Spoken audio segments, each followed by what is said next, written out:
Hey everybody, it's Dave Mattson, CEO of Sandler Training. Welcome to LinkedIn the Sandler Way. We've got several thousand people scheduled for today, so I want to do a quick shout out to the Sandler clients. And for those who aren't clients, if this is your first exposure to Sandler, Sandler is a worldwide leader in sales training, anything from prospecting to social selling to closing. And we also then go to enterprise selling, which are longer, more sophisticated type sales. And then sales management and leadership. So anytime you're talking to prospects or employees and you want to be better at what you do, that's our swing spot. That's what we do. And we've won tons of awards over the last 49 years. But I think the real difference is one, our material, and second is our trainers. And our trainers, who are located in most of the cities around the world, are true rock stars. And I know a lot of the people that are on the line today are participating with our local trainers. And I have to say, I'm really proud to be part of them. And today, our topic is LinkedIn the Sandler Way. And a couple things to remember before we get started today. So if you have questions throughout the hour that we're together, just type them into the comment area. We're going to answer as many as we can in real time, but we also will do a Q&A session at the end and try to get the bigger ones that seem to be on people's minds. The second is that you can download the slides. So if you want to go back and review or take notes from today, you'll see it right underneath the player. You can download the slides from today. And you should have also gotten a copy of the ebook, which is LinkedIn the Sandler Way. If you didn't get a copy, but you want a copy, then just email us. And you email us at webinars with an S, so it's webinars@sandler.com, and we'll make sure that you get a copy as quickly as possible. You also have the opportunity to visit one of our local training centers as well. And as I said, they are rock stars. And if you want to do that, you just go to sandler.com/free session. So sandler.com/free session. You'll get a coupon. Just say Dave Mattson invited me. Pick the topic that you want to see. It could be LinkedIn. It could be interviewing skills. It could be running an optimal first call. Whatever catches your eye. Go and sit in and take as many notes as you can and have a great day. So let's talk about LinkedIn, and that's why we're here. So we wrote a book with LinkedIn. They're clients, so we're big fans of LinkedIn.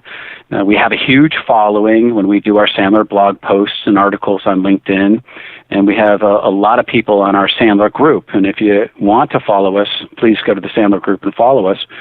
But what we found on LinkedIn is it's always a hot topic. People in our training centers always say, how do I leverage LinkedIn? How do I take my game to the next level? Because they know they should be doing it or they should be doing something. They're just not sure what to do.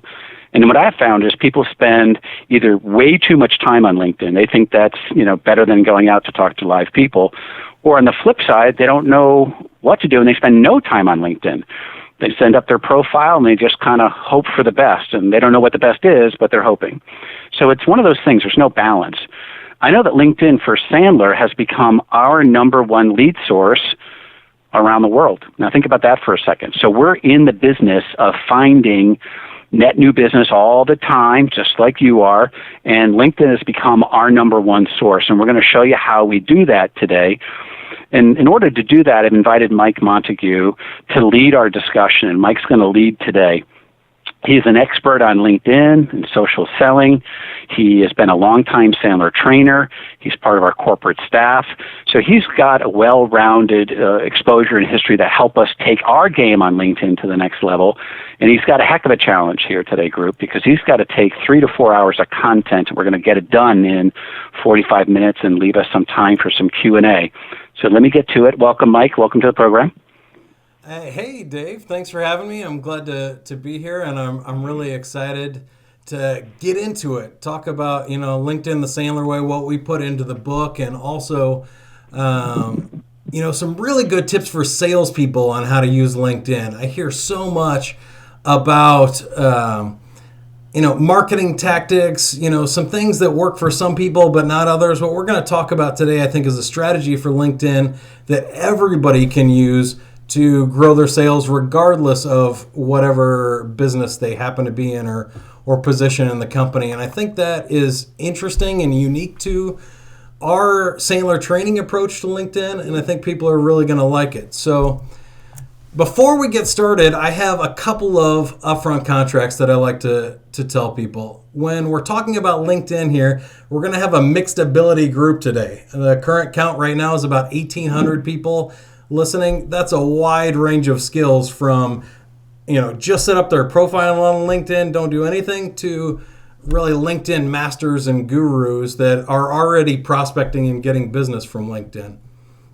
So I'm going to try to do a little bit for everybody. We're going to talk a lot about strategy and not so much about how to do things. So if you have any questions, what I think is best practice is to just Google how to do something. If you want to figure out how to change your privacy settings on LinkedIn, just type it into Google. They'll walk you through step by step on how to do it. And we'll spend more time today talking about what to do and why you're doing it. And that should apply to the most amount of people.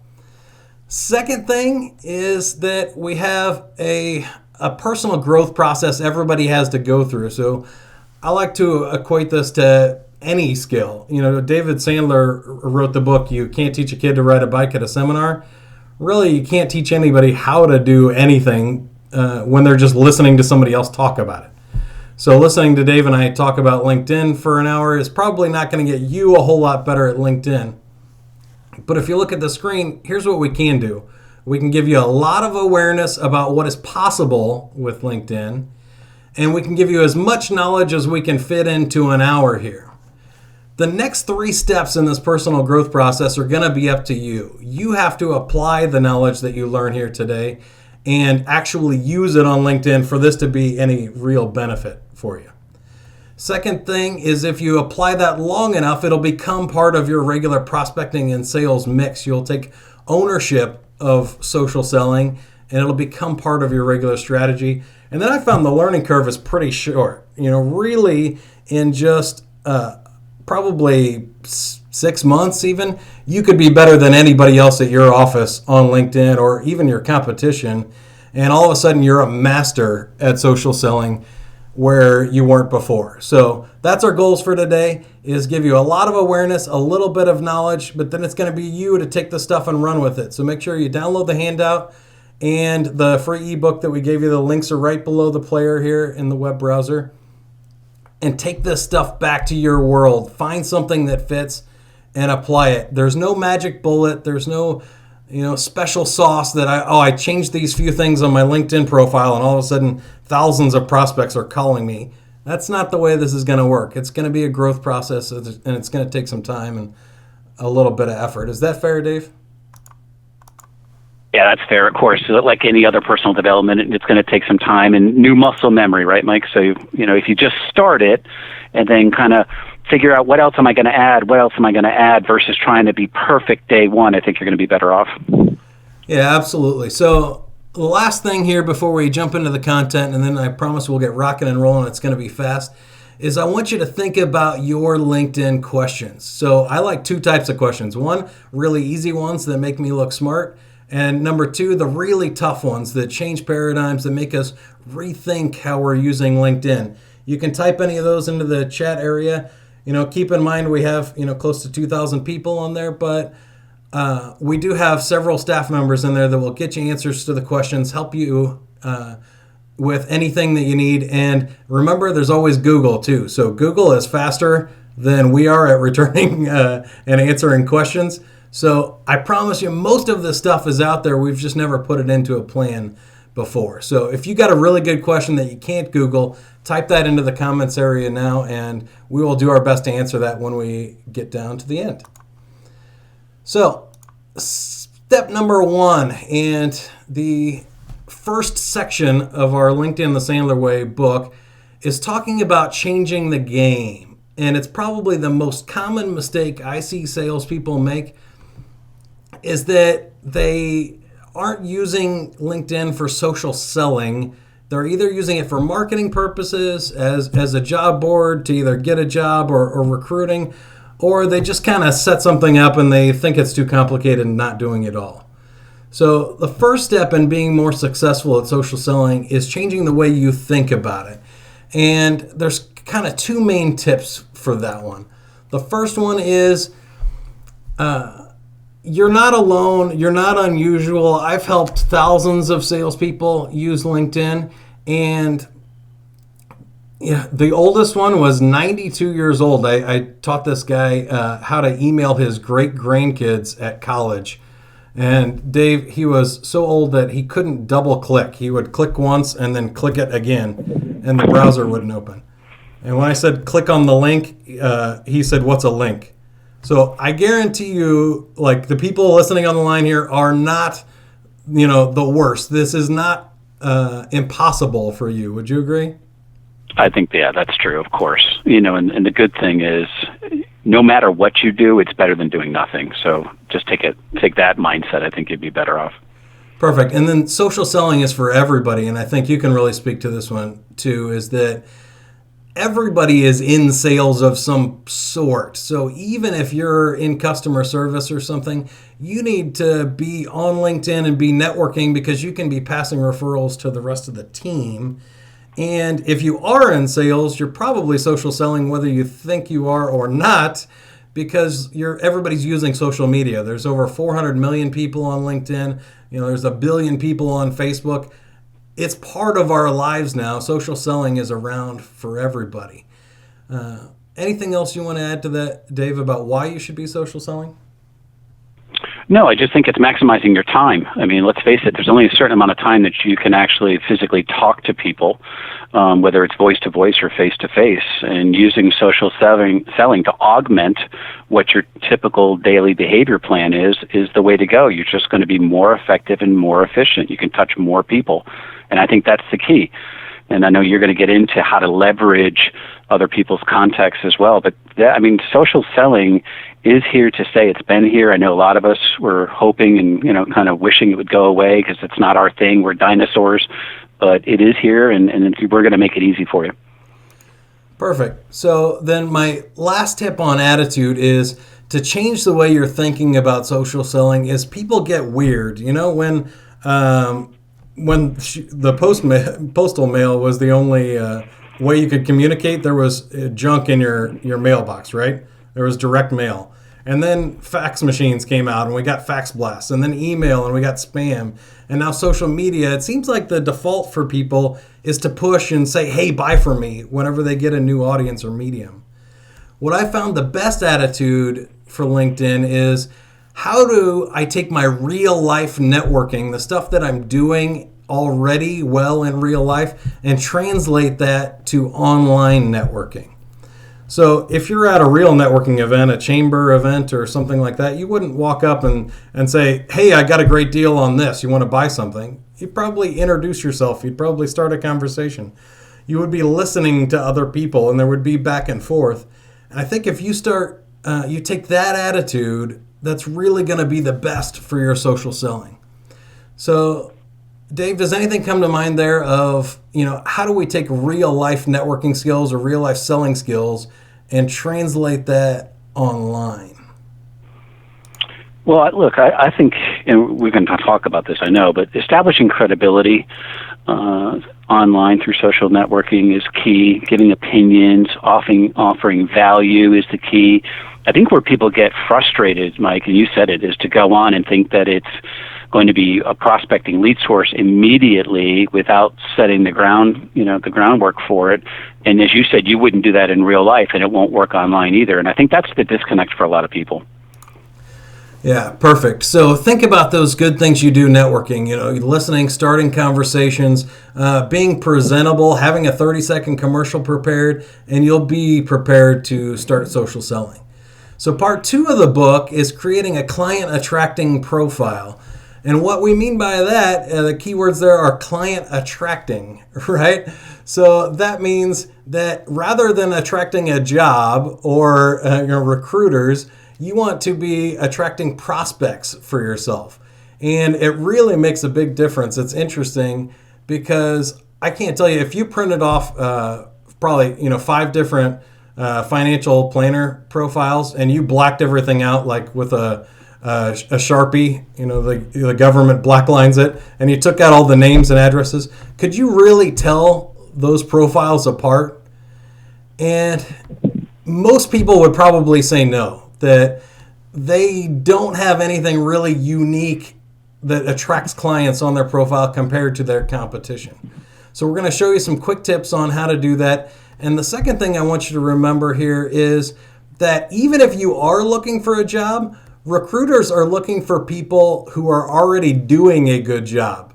Nobody wants to hire a salesperson who needs a job. That doesn't sound like a very good salesperson. So as we start creating this client attracting profile and talking about best practices, there's a lot of stuff you can do on the profile.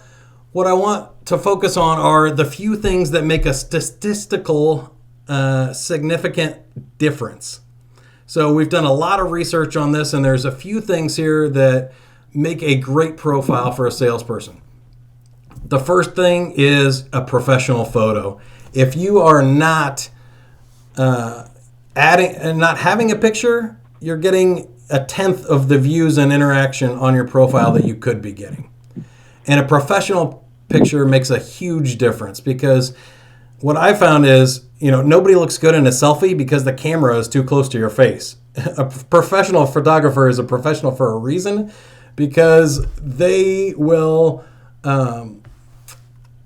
make you look your best. They'll fix the colors. They'll, Photoshop the stuff that needs to be Photoshopped, and it's not that expensive. So take a few minutes, get a great profile. It's shown 7 to 10 times more interactivity on your profile. A couple of other things are the name and summary area, and I'm going to go ahead and pull up LinkedIn here so we can talk about it. On your profile, use the name like you would use in real life. This is your introduction to the world. So you want to look like in your picture what you look like when you're showing up at a real life networking event. Your name should introduce yourself. So some people in this tagline area, they get a little too creative. They start saying we maximize revenue and decrease cost for entrepreneurs looking to blah, blah, blah. And on LinkedIn, you only have a few seconds. People just want to know, did I get the right Mike Montague? There's several thousand on LinkedIn. There's 7 here in the Kansas City market where I am. If I don't put Director of Content Marketing at Sandler Training first thing, how are they going to know that they got the right Mike Montague? So your picture, your name, and this little tagline area here are the 3 things that show up everywhere your name is mentioned or your account is mentioned on LinkedIn, and they're huge for getting people to interact with you and setting an appropriate introduction. Next thing up is the summary area. And here I just like using a good 30-second commercial. So Dave, you can help me out with this, but I think it's really simple. It's about 4 lines: an introduction, who you are and what you do. It's problems that you solve for your ideal clients. The common problems that they have, 3 to 4 of them are perfect. And then how you solve that uniquely and differently than anybody else. So if your competitors can say it, it doesn't count. And then finally, put your contact information or start a conversation. Let them know how they can get in touch with you.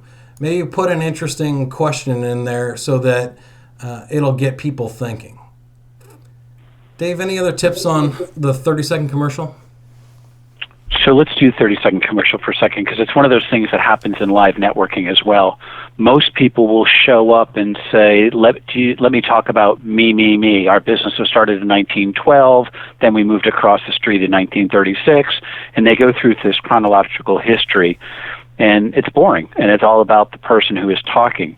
The reason why the 30-second commercial works, as Mike said, is because you've got just a quick amount of time where you've got to grab their attention. We know 30-second commercial works in the beginning of a sales call. We know that the elevator pitch or 30-second commercial works at networking, and it does here as well. And it is true. It's who are you, types of clients that you call on, types of problems that you solve, and that's key. And if you can do that in a very short way, you're going to get people's attention, and you will separate yourselves from your competitors who all sound the same, as you said earlier on. And I do like that 7 to 10 times more activity with a good profile picture. I mean, you'd be shocked, and you all know this, if you go on to LinkedIn and look at people's profile pictures, it's all over the place. Somebody on a soccer field, somebody just took a picture walking down the hallway. It's a nightmare. But that is your brand online, and I think people underestimate the power of that, Mike. Yeah, I mean, I see everything from people, smoking and drinking in their pictures to just, relaxing on a beach that has nothing to do with what their job is. Yeah. If you're an industrial engineer, relaxing on the beach doesn't make me think that, I want to reach out to you, or adding credibility to your job role. Right. So last thing here, I think real quick on the profile is to add at least one multimedia thing. You can do some cool things adding YouTube videos like this one that we have from Brian Frank, the VP of Sales at LinkedIn. You can add, a PDF of a great sales document you got, links to your website. Cool multimedia stuff gives people that quick attention getter. And the rule is 7 seconds or less. People make decisions really quickly, 7 seconds or less, to get their attention and make them stay on the page, or they're going to go back and they're going to look for something else. So these visual elements really add a lot to your profile. So do they want to change that, Mike, or can they leave that up there once it's posted? Do you suggest that they rotate those through every so often? Yeah, I do every once in a while. I think about 6 months is my time frame. Obviously, if it's working for you, don't mess with it. But I like rotating stuff out and cleaning up my profile, making sure it's up to date every 6 months or so. Okay. Okay, part number 3 is getting connected. And this is where we talk about, reaching out and building your network. Who is the ideal network for salespeople? A lot of people try and add too many people. They think more prospecting is better, more connections is always better, and we know that's not necessarily true. But at the same time, if you have too few connections, it can be tough to get enough things going, enough opportunities flowing to, keep the pipeline full. So let's talk about what an ideal network is and who brings the most value to your network. So in our research, we found some interesting things. Number one, top sellers have between 250 and 500 connections. Less than 250, you probably don't have enough stuff going on. Over 250, it's too much to keep track of. So think about who you know, and that's the key litmus test for LinkedIn. They want to know, do you know this person? And add them to your network. If you don't have enough, start adding people that you already know in real life. If you have too many, you may need to prune your referral tree a little bit. You may need to shrink that number back down to a manageable number so you could build relationships with the people in your network. So let me talk about that litmus test again. I use the litmus test of if I could call them up and say, hey, it's Mike, and they would take my call, I probably know them well enough to connect with them on LinkedIn. If they wouldn't take my call, I probably shouldn't connect with them first. I need to reach out and build a relationship and then add them later. Other people have a much lower litmus test. They, LinkedIn open networkers say, if you have a pulse, I'll connect with anybody who sends me a connection request. I don't care. Closed networkers say, I have to be able to call you up on a Saturday night and say, I need $100 and a clean shirt, and you would bring it to me, then I'm going to connect with you. I think it's important to talk about who brings value. Is there a reason why you're connecting? If there is, then it probably makes sense. If there's not, build a relationship or just call them up or send them a message back before you accept the connection request and say, how do you see us bringing value to each other's network? Now, there's another interesting thing. The top sellers have a close, deep connection with a diverse group of people. So I always use my sister as an example here. We both work at Sandler Training. We have all the same family members. We have all of the same work contacts. We know the same clients. And so out of our 250 to 500 people, majority of them are the exact same people. Plus, she already works at Sandler Training. If she knew anybody that needed sales training, she probably would have brought it up by now. It's been 5 years. So Dave, I wanted to show people you're the same way. If I click down here, I can see your connections. And Dave, we share 272 of the exact same people in our network, which is expected. We have a large network of over 250 trainers around the world, so most of them are in that category. But there's not a whole lot. You too, if you knew anybody that wanted sales training from us, you probably would have brought it up by now. So people who bring a lot of value to us are people that are outside our industry, are different ages, races, different locations of the country. They are reading different articles than us. They have different personalities than us. They bring the most value to our network because they're bringing us opportunities, introductions, information that we wouldn't already have. And that is what really brings value to your network. So join the groups, you would in real life. Join them in LinkedIn. Post regular status updates to keep your profile fresh. Share relevant information directly with prospects or referral partners if you have a great educational article. Bring value to your network by sharing those information, ideas, and introductions. And always be positive and constructive. I find it really interesting, but there's no dislike button on LinkedIn. So in order for stuff to get liked and shared, it needs to be in the positive voice rather than the negative voice. If you use those tips, I think you'll find a lot more success in getting connected to the right people. Next up is part 4 of the book, Searching for Quality Prospects. Now, this is huge because I found one of the biggest challenges salespeople have is that they don't know who to call. So if you can just create a list of qualified prospects that are interested in what you have to offer, that is a game changer for most salespeople, and we're going to show you how to do that here in a second. First, I want to talk about how big that list needs to be. It's 8 to 10 times the number of sales you need to make in a year. So if you need 10 good sales to make your goals and your quota, then your list probably needs to be 80 to 100 good prospects. If you need 1,000 sales because you have a lower price point, you're going to need 8 to 10,000 people to pursue over the course of the year in order to make your numbers. So how you do that is go to LinkedIn's advanced search. Click the advanced button up here. This will pop up. I've already filled in some stuff here because I want to make sure we get results that we can manage and not necessarily share anything that we don't want shared. So if I just look for presidents at Sandler Training, I get 425. Let's say I need a list of 100 prospects this year to start working.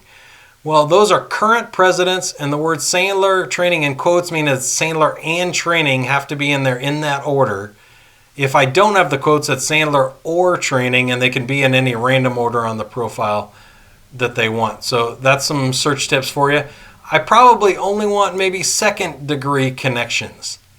So second-degree connections are people that I'm not connected to, but the people I am connected to know them. So these are direct introductions that I can do, or I can get. Now, I can filter through any of these that are just the gray filters and start narrowing it down by location or by group members that I'm in common with or companies that they're at. Location is a big one you can do within zip code, or you can obviously do any of the different markets. I might want to make sure that they speak English or that they've worked at a previous company or they're in the training industry. Might help me narrow down my list. Any of these in the gold area are going to be ones that you're going to have to pay for. So you're going to need an upgraded profile to the paid account in order to add search within groups or years of experience, function, or seniority level. Function and seniority are the two that I find most valuable. So if you're doing these searches a lot, you want to make sure that you pay for the upgrade in order to get all the best functionality. But when you get this number to something that's a manageable list of prospects, make sure you save this search. Save search does two things. One, it lets you come back to it so that you can check it out on a weekly or regular basis. Second thing is it will send you weekly alerts. So anytime somebody new comes into your network that fits this criteria, you get emailed, and it's like free prospects in your in-mail. It's one of my absolute favorite things is this save search, and I highly recommend it. So there's a couple of other places you can find prospects. You can search your existing connections or find connections to existing prospects. So if you have a prospect that you're going to call on, you can go on LinkedIn first and find ways to get introduced to them. LinkedIn will show you who you have in common.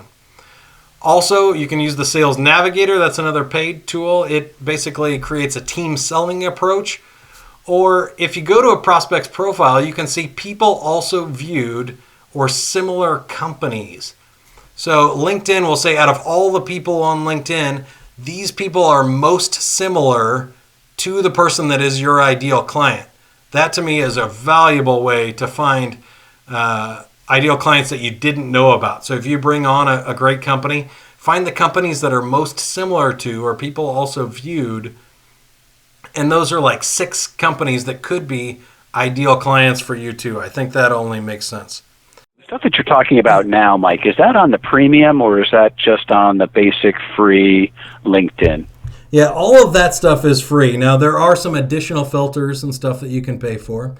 And in our LinkedIn book, we do talk a lot about Sales Navigator. Sales Navigator is great for a team selling approach because it basically allows you to do the same thing but through your coworkers' contacts. So then you can search and have the ability to email the contacts of your fellow team members, which I think is really cool and really expands your reach if you have an organization.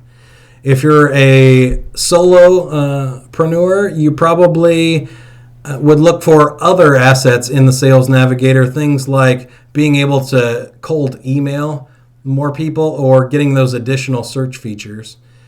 And people always ask me about the paid question on LinkedIn. I highly recommend it, but it's like a gym membership. If you are not going to use it, you are just wasting $79 a month. If you use it, it's a great deal and it will help you more. Does that answer the question? Yep. So out of the general population, how many people do you think should just stay with the basic?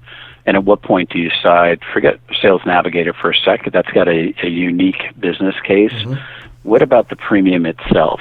If you're in sales, should I jump to the premium, or everything that you've said so far, if I were just getting started and I put myself on a 0 to 10 scale, anything below a 6 I could use for free as far as my sophistication level? Is that about right? Yeah. So I would say that you should wait until it's blatantly obvious. I think, probably the gym membership is the best analogy, but I gotta guess that 90% of salespeople are not social selling enough right now to require the paid membership.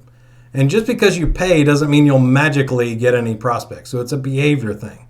This is a tool that you can use. If you're going to sit the tool in the garage and never see it again, it's going to get dusty. It's a waste of money. If you're continually using this tool every single day as part of your prospecting plan, then having a better set of tools will make you a better social seller. So one last question, and if you're going to talk about it in a second, we'll punt. Yeah. And when you're making the contact itself, do you provide or do you suggest providing a template for your customer or your contact to reach out to the person that's in their contacts on your behalf? Like for instance, how well do you know Mary Smith? Would you feel comfortable referring me? I've also attached an introductory letter, a referral letter that you could edit and make it almost mindless for them, which I believe is probably much better than having them do the heavy lifting on your behalf.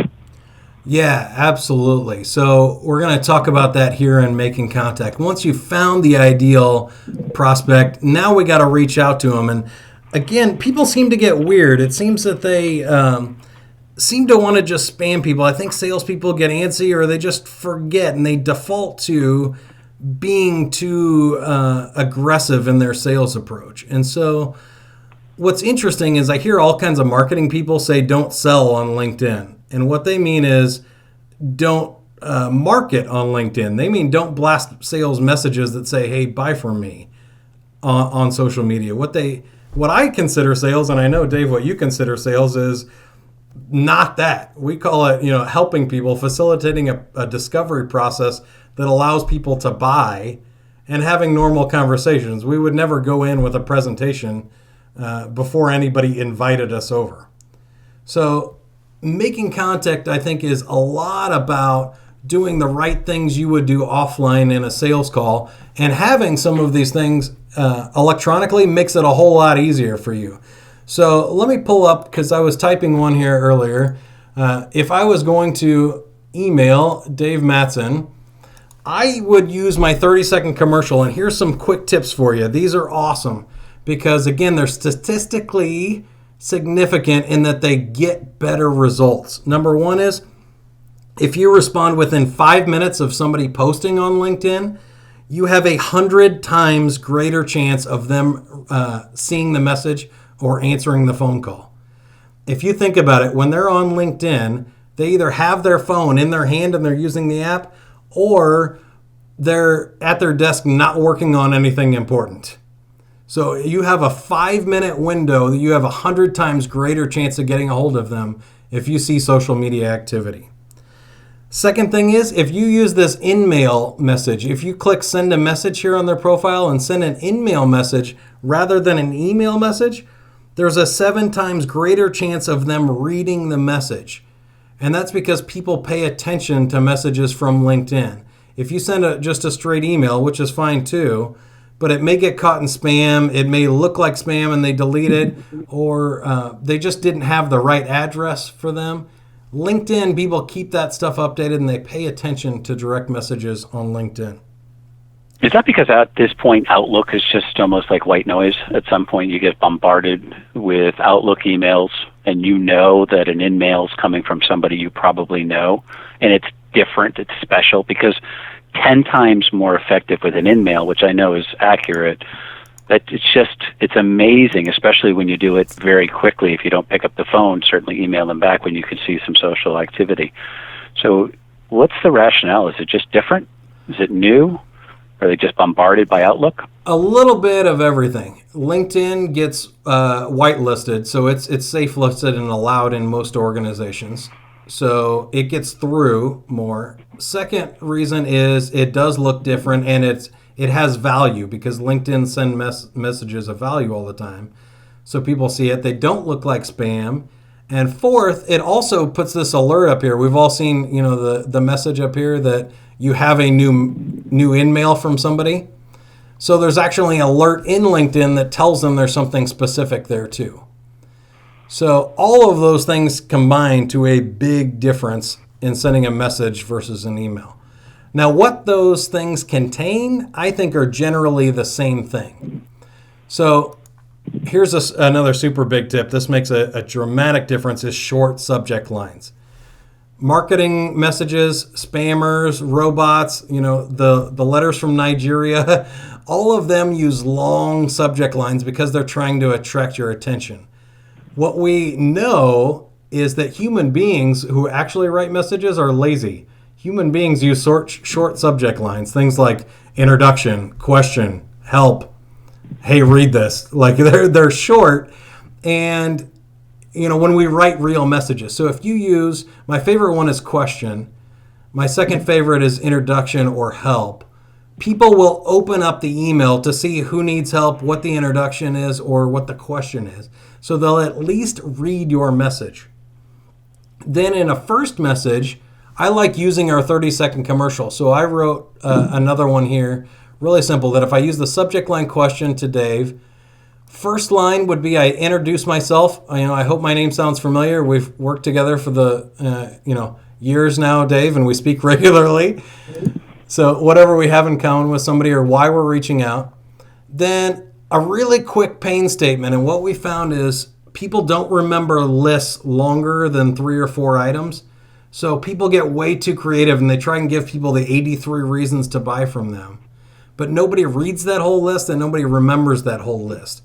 So we want the top 3 or 4, or even if you have it narrowed down to one thing that person is interested in, what are they concerned about here? And then how do you solve that problem better or differently than everybody else? That's 3 sentences. The fourth one is some kind of question to start the conversation. So does this sound like something you would like? Would you like to have a conversation about that? Should I reach out to you? Are you the right decision maker? Do you know anybody who is in that type of situation that I can help? These are all good conversation starter questions. Anything else you'd like to add there, Dave? No, I just think, as I listen, and of course, we've done this many times and we utilize LinkedIn, it's the psychology behind Sandler that makes it powerful. And really what you're exposing today is the psychology behind LinkedIn. And it's not complicated. It's just a couple things that you have to remember, which you've covered. And then I think the thing that sticks out is don't be someone that you're not. If you don't talk that way in real life, don't try to be, a genius on LinkedIn with a 17-page dissertation. No one's going to read it. Get right to the point because of the attention span. And I think it's good advice. I see people trying to overdo it oftentimes, and they're wondering why things aren't read. And you just hit it. All right, perfect. So help me out here. I know you wrote this last chapter of the book. Let's kind of wrap things up in a nice bow and talk about the sales conversation once we get in front of somebody, and what are the best practices for just selling in general, because I don't think it really changes when we move to social selling. No, I mean, listen, when you want to use LinkedIn to talk to a human, that ultimately you're going to end up having to talk to the human. So I think when you're talking about the Sandler stuff, here's what we do know. People love to buy, but they don't want to be sold. And so in order to do that, a couple things have to happen. You don't want to push, because when you push, people resist. Sandler is a pull strategy. So you want people to feel like they're leading that dance in a way.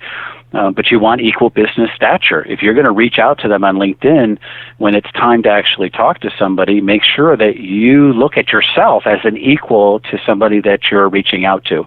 And I know on LinkedIn that's sometimes not true. You're going up to the C-suite, and you're reaching out to those that you normally wouldn't have had contact to, but keep that in mind. And then also ask great questions. Much like your profile and your 30-second commercial is focused on the problems that you solve and the people that you call on, same thing holds true when you have that first meeting, whether it's on the phone or face-to-face. I think the value of a salesperson is determined by the information that you gather, not dispense. So I don't necessarily want you to show up and throw up all of your product knowledge and things of that nature. If you're going in as an equal, set a good upfront contract with a good opening agenda for those that aren't Sandler clients, and then, ask good questions and do all those things. But also realize it's okay to disqualify. The reason why you want to have a first call is to see if there's some reasons for continuing the conversation and there's a reason to do business. Oftentimes I see that people are so excited about getting an introduction, Mike, to somebody on social selling, let's say LinkedIn, that, they keep talking or they keep pushing when there's not necessarily a fit. They leveraged a common person in their network, and that just gave you the opportunity to have a quick conversation to see if there's reasons for us to continue the discussion. And I think you just have to have that mentality. It's okay if they don't fit the mix, and we'll keep them in there. We'll nurture it and see what happens in the future. I think it's when people get there and try to do too much when they finally get to that face-to-face, Mike, that, there's problems. Yeah, absolutely. So that is a whole nother webinar, and we will do more on that for sure. You can actually check out our YouTube channel too if you want to see some of the previous webinars we've just done on sales best practices. But also we got another free ebook for you. So it should be down in the resources area below the player, or you can just type in sandler.com/WSF. It's Why Salespeople Fail. It's another free ebook you can read about the Sandler philosophy of selling.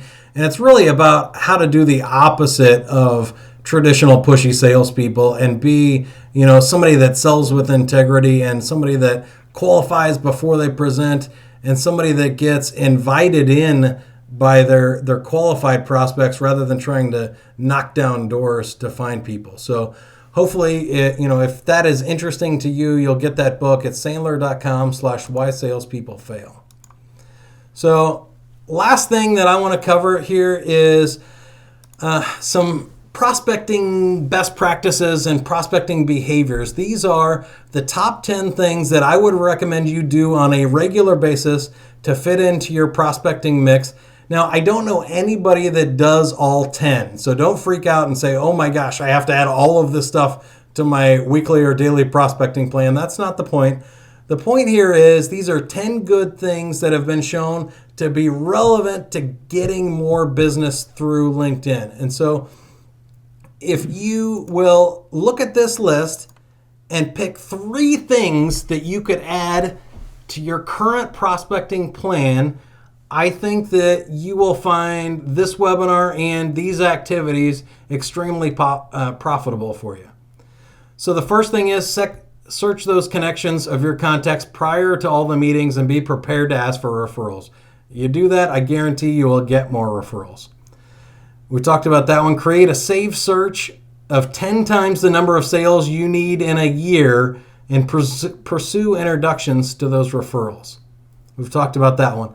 One we didn't mention too much is you can follow likes and comments and people who viewed your profile and start conversations with those people. So a lot of times as a salesperson, all you need is a reason to start a conversation. If somebody liked your post or somebody commented on what you do for a living, or even if they just viewed your profile or they have a birthday or work anniversary, it's a reason for you to reach out and start a conversation. Not necessarily a reason to sell something, but to start more interesting conversations. We talked about checking people also viewed in similar companies whenever you get a new client. We didn't talk about, but you can schedule your social media posts ahead of time with tools like Hootsuite, Buffer, or Edgar. These are all tools that you can use to schedule all of your social media activity at one time. So you can sit down for an hour and schedule interesting posts for the next month and get back to selling. You don't have to worry about doing the marketing activities. Number 6, write long-form blog posts and start building your credibility, expertise, and share them in the groups that you're in. Start bringing value to your network by sharing educational information.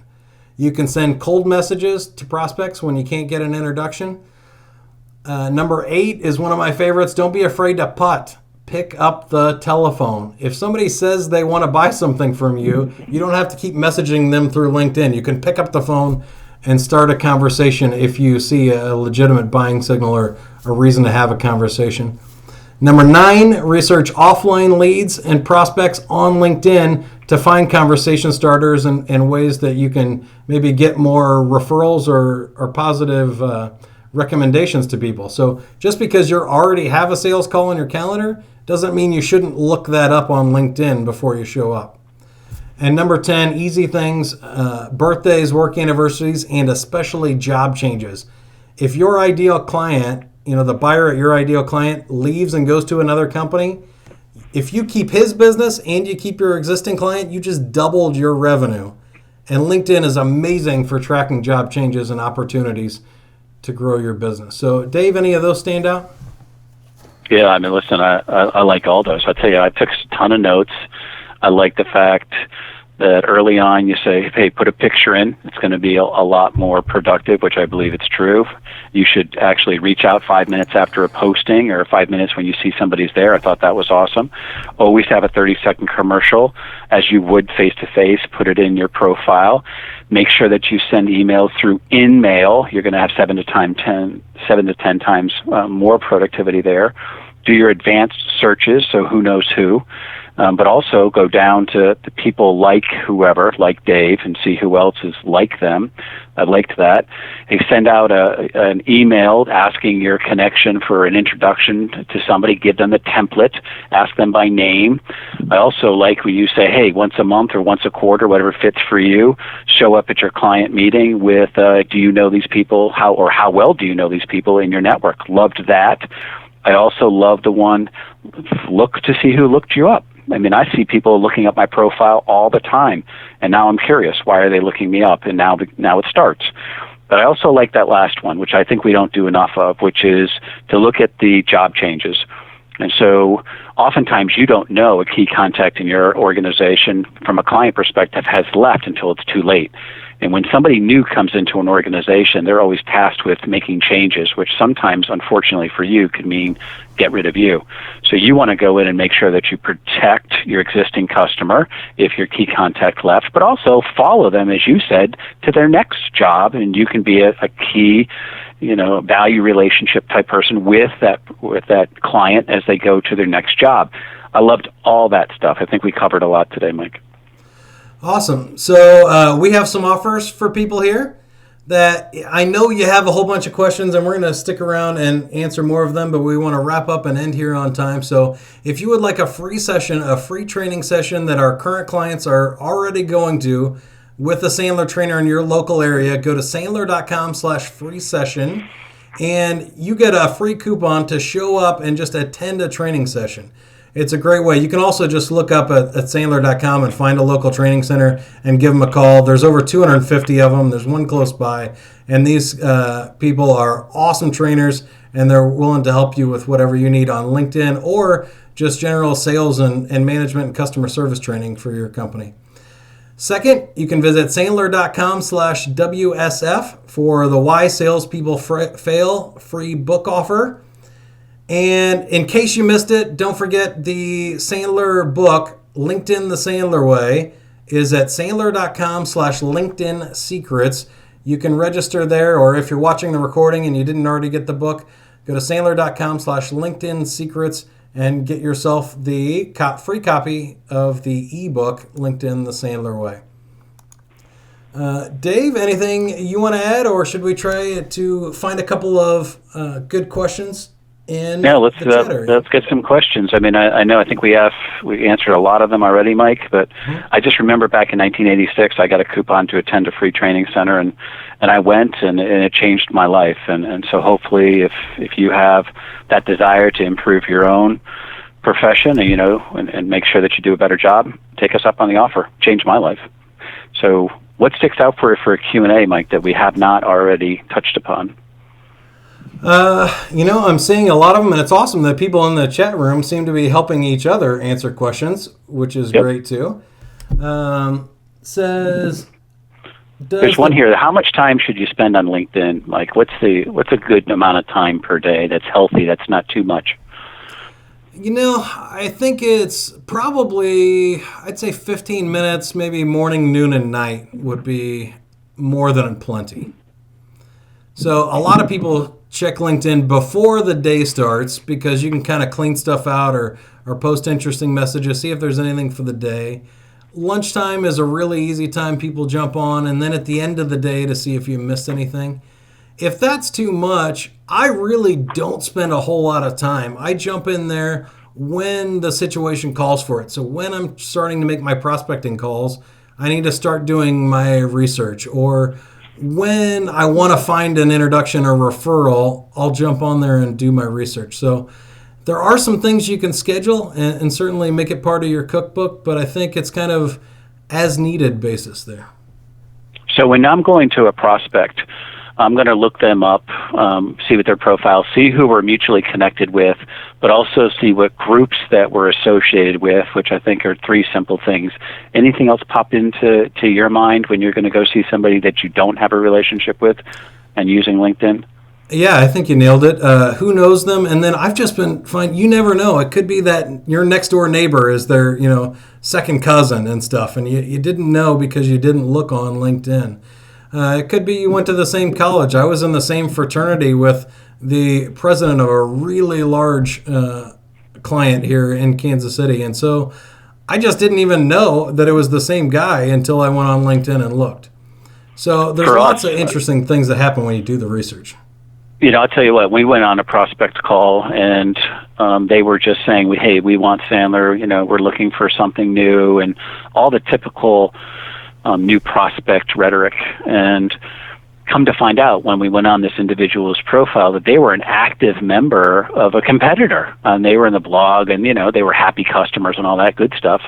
And so we just called it because we knew it was going to take us months and months of time to go after this and lots of money to chase it. And they weren't clients already. And actually LinkedIn saved us a lot of time and energy because we just politely declined, because I knew that their internal policy said that they needed 3 or more vendors to bid on a particular opportunity so they could pick who they wanted to. And even though we tried to get them to say, hey, it's not us, they're going to go with X, Y, and Z. But once we saw that, Mike, it was kind of easy. So going on the LinkedIn profile and kind of digging around does give you an awful lot of information about an individual that you've never met, that you probably wouldn't get, on the table during a first or second call. So it's almost like an MRI, to be honest with you. Yeah, what I think is I use more than anything else is I don't know what the person looks like. If I've only talked to them on the phone and I'm going to meet him at the coffee shop, I pull up their LinkedIn profile and say, who am I meeting here? I got to be able to find this guy in a crowd. So there's lots of different reasons to do that social selling or research ahead of time. We got some interesting questions here, and I think we can hit a few real quick. One, somebody asked, Dwight asked, what gets you to all-star status on your profile? I put that one in the tips on the handout. you can actually just Google that one. What makes all-star status on LinkedIn? It requires you enter a couple of jobs, like maybe get a review, and just have a complete profile. It's nothing special. They're pretty easy items to check off. Somebody says printing out the profile and taking it to an appointment is a great way to keep track of stuff and build bonding and rapport. You can bring up questions. The book is available for download, so you can just save that from the PDF. The slides will be available, so I'm going to put those up on SlideShare, and we will post the recording of this afterwards if you missed anything.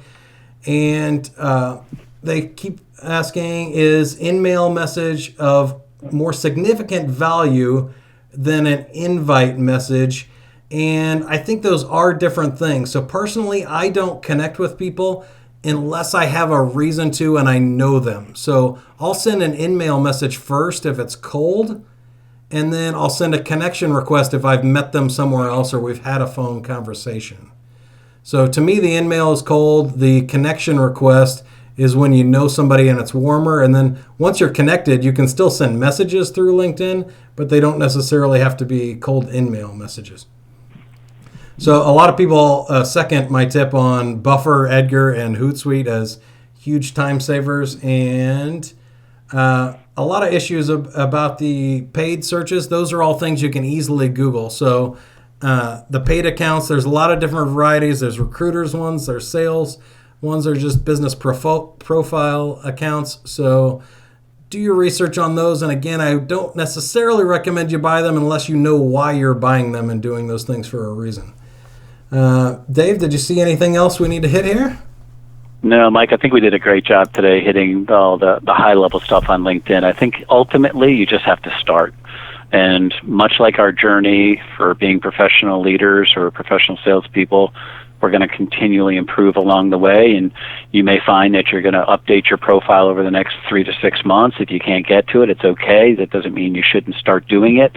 But in today's world and technology, it's harder and harder to talk to people that you need to. And certainly if you're stretching those goals and you want to reach as many people as possible, tools like LinkedIn do help. And they're all driving us to a common, theme, which is we want to talk to a person.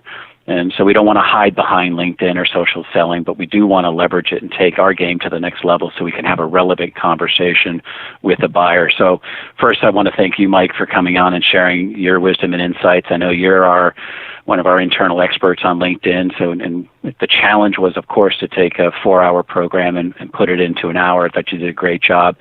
And again, the book is free, so get the download, and it'll go into great detail. And we wrote it with LinkedIn, with Coca Sexton and others over at LinkedIn who are rock stars. And just give it a go, but put it in a cookbook. I mean, I want X amount of referrals from LinkedIn. I'm going to do X amount. And I think once you put it into your daily behaviors, then it becomes muscle memory. And then the fear of how to utilize LinkedIn kind of just disappears, and you can take the next tool that you're trying to learn and dominate it the same way. So I want to thank everyone for coming on today. Please take advantage of the downloads. Come see us at a training center. Until we see each other again, good selling.